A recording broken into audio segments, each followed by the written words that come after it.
If you've ever ordered steak at a French restaurant and wondered how they make that rich, creamy, peppery steak sauce that tastes so good that you could just have a bowl of it by itself.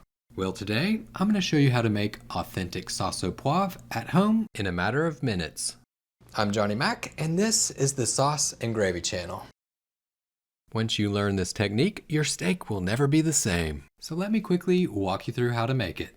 Round up a skillet and crank your burner up to medium heat. So what does au poivre mean? Well, it's French for with pepper. So this is a peppercorn sauce. So to start off, I'm going to show you how to build flavor with the peppercorns. Whenever your skillet's hot, add 1 tablespoon or 9 grams of black peppercorns. You don't want them to burn, so you gotta watch it. You wanna cook them for about 30 seconds. Make sure they don't burn, otherwise they're liable to get a little bitter. The type of peppercorns that you use for this steak sauce recipe, well, it matters. Generally, most restaurants use black peppercorns for the classic French sauce. However, green peppercorns, which are softer and usually have a milder taste, are frequently used in French kitchens as well. I'll put a link in the description to my green peppercorn steak sauce if you'd like to check that one out. Keep those peppercorns moving in the pan. You can already start to smell and become fragrant. Wow. Doesn't take long, about 30 seconds or so. And you want to put them into a dry pan. You don't want any oil in the pan. After you're done, put them into a mortar. A mortar and a pestle do a great job of grinding up the peppercorns. But don't worry, if you don't have those, you have other options. You can simply put the peppercorns on a work surface like a countertop and use a pan to smash them. Woo, that smells good. Oh. The great thing about making a homemade steak sauce is you can make it how you like it. So you can make your peppercorns big and chunky or small and finely ground. You can put this to the side for now. Once we're ready to build the sauce, we'll bring it back. Whether you're whipping up a filet mignon sauce or a ribeye steak sauce, to get a restaurant quality steak sauce, you first need to cook the steak. And it really doesn't matter what type of steak you use. You can use a porterhouse, a ribeye, New York strip, a filet. The process for making the sauce is the same. For this recipe, I'm going to stick to showing you how to make the creamy peppercorn steak sauce. But if you're interested in seeing how I like to cook my steak, I'll put a link in the video's description and you can check it out. Now it's time to build the sauce and make a sauce au poivre. Doesn't get any better than that. The steak has been cooked, there's a lot of fond and oil still remaining in the pan. And that's the steakhouse secret. The sauce, it's built from the pan drippings, the fond in the bottom of the pan. Deep flavor, that's where it comes from. Crank your burner up to medium heat. First you'll add half of a shallot that's been finely diced. Watch the heat, stir, and cook for a few seconds until tender. Whenever you watch and taste this recipe, you'll be amazed at 2 things. First, that it's an extremely easy French recipe. And second, the taste is phenomenal. And then you can drop in your peppercorns, the 1 tablespoon of peppercorns that we toasted and smashed. Stir it all around. Turn off the heat. At this point, we're going to deglaze, so I'm going to take the pan off heat and off burner. Add 1/4 cup or 63 milliliters of cognac, or you can substitute with brandy. Just as a reminder, the burner, it's off, there's no open flame, and you don't want anyone or anything near, above, or around the pan whenever you light it. Flame will go extremely high, so you don't even want it under your vent. But whenever you're making a pan sauce for steak, this is an extremely important step. It'll burn off the alcohol, concentrating and caramelizing its flavors, and helps deglaze the pan, resulting in a smoother, more balanced sauce with deeper complexity.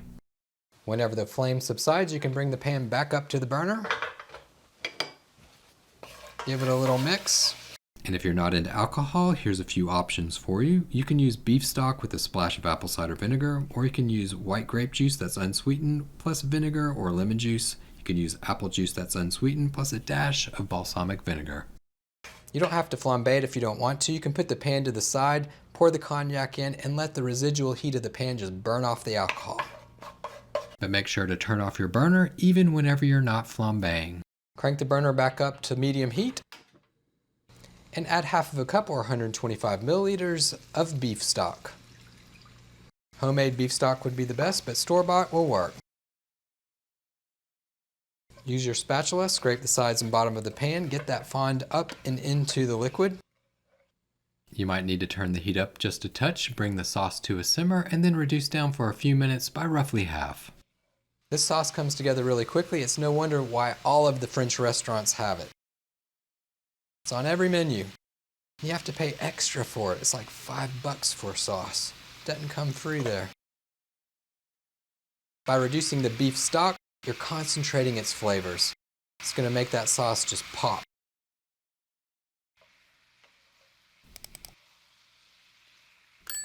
Okay, perfect.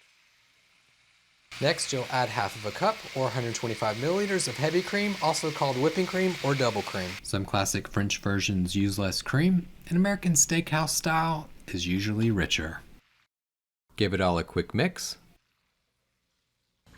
Wow, it looks really good. You can see some of the rosemary and the little chunks of garlic from where I cooked the steak also. It just adds flavor. Just building flavor in the pan. Cook this over medium heat until it starts to become thick. And while the sauce thickens up, it would be a perfect time for you to check out my cookbooks. Each recipe comes with a free video tutorial to help guide you through the process, making your sauce making and comfort food making extra easy. Check out the description for links and get your copy today. And check it out, the cognac cream sauce, it's really starting to come together. You'll know whenever it's thick enough, whenever the bubbles become big and well pronounced like this, and whenever you stir and you see trails and you can see the bottom of the pan. Like that.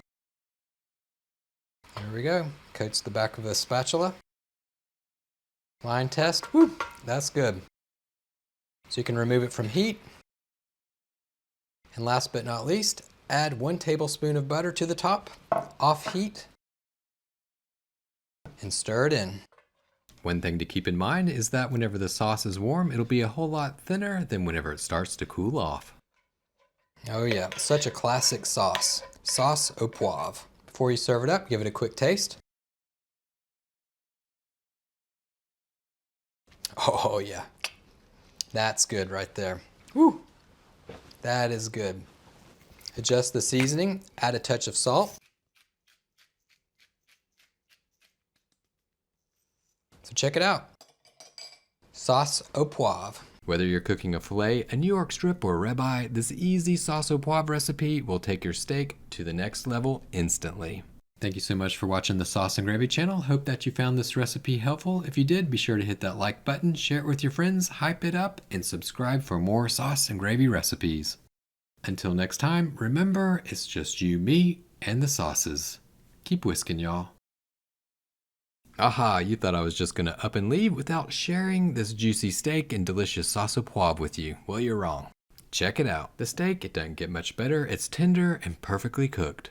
And don't forget, I put a link in the description on how I made the steak. Give it a look-see. Look at that. Perfect. Get some of that sauce.